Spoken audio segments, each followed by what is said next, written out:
শিশুদের মধ্যেই ভগবান বাস করেন এবং প্রত্যেকটা মানুষের মধ্যে তিনি বিরাজিত, কিন্তু আমরা বুঝতে পারি না।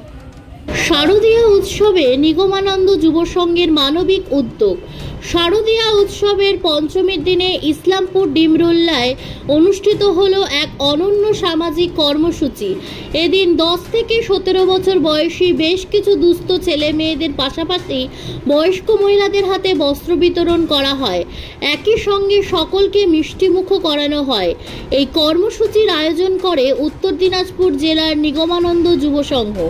সংস্থার সভাপতি তপন কুমার দত্ত, সম্পাদক দিলীপ সিনহা, ইউনিট কনভেনার তন্ময় দত্ত, কোষাধ্যক্ষ বিন্দুভূষণ রায়, সংঘসেবী তৃপ্তি সেন ও শান্তা ঘোষ প্রমুখ উপস্থিত থেকে অনুষ্ঠান সম্পন্ন করেন।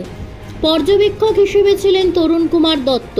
প্রসঙ্গত, নিগমানন্দ যুব সংঘ 2014 সালে ইসলামপুর শহরে প্রতিষ্ঠিত হয়।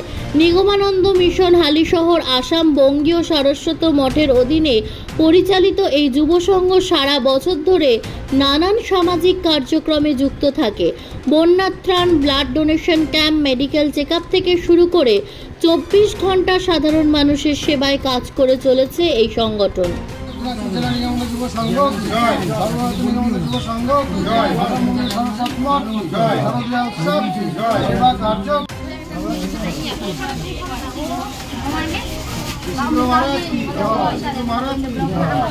উদযাপন করছি আমার বড় বোন এখানে আছেন। সর্বোপরি ঠাকুরের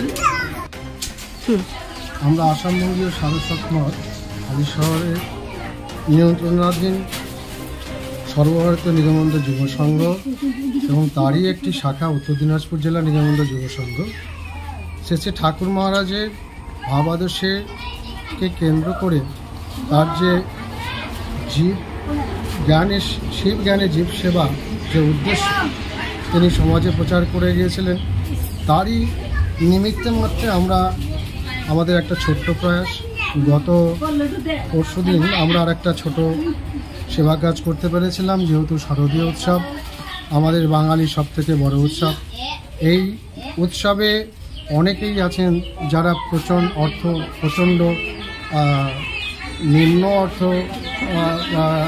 দিয়ে সংসার চালান, মানে তাদের অর্থনৈতিক খুব একটা বলবান নয়। তাদের বাচ্চাদের শুধু শিশুদেরই তো মনে আনন্দ, এবং ঠাকুর মনে করে ঠাকুর বলেছেন যে প্রত্যেক ঠাকুর মহারাজ স্বয়ং শিশুদের প্রচণ্ড স্নেহ করতেন এবং প্রাণপ্রিয় বলে তিনি স্নেহ করতেন। তাই শিশুদের উদ্দেশ্যে অর্থাৎ 12 থেকে 17 বছর বয়স এবং গত পরশুদিন যেটা হয়েছিল সেটা হয়েছিল 4 থেকে 10 বছর অবধি বা 11 বছর অবধি বাচ্চাদের কিছু নতুন বস্ত্র বিতরণ করা। সেই অনুষ্ঠানটা এতক্ষণ আমরা ডিমরোল্লার এই দিদির বাড়িতে করলাম এবং এখানটাতে প্রায় আমাদের 12 থেকে 17, 18, 16, 17 বছর পর্যন্ত ছেলেমেয়েরা ছিলেন, বয়স্ক মারা ছিলেন, যাদের খুবই সংকীর্ণ অর্থের মধ্যে দিয়ে জীবনযাপন করতে হয়, তাদেরও কিছু শাড়ি এবং বস্ত্র দিয়ে আমরা এবং পরিশেষে সকলকে সামান্য একটু লাড্ডু মিষ্টিমুখ করিয়ে আমাদের আজকের সেবা কাজ এখানেই শেষ।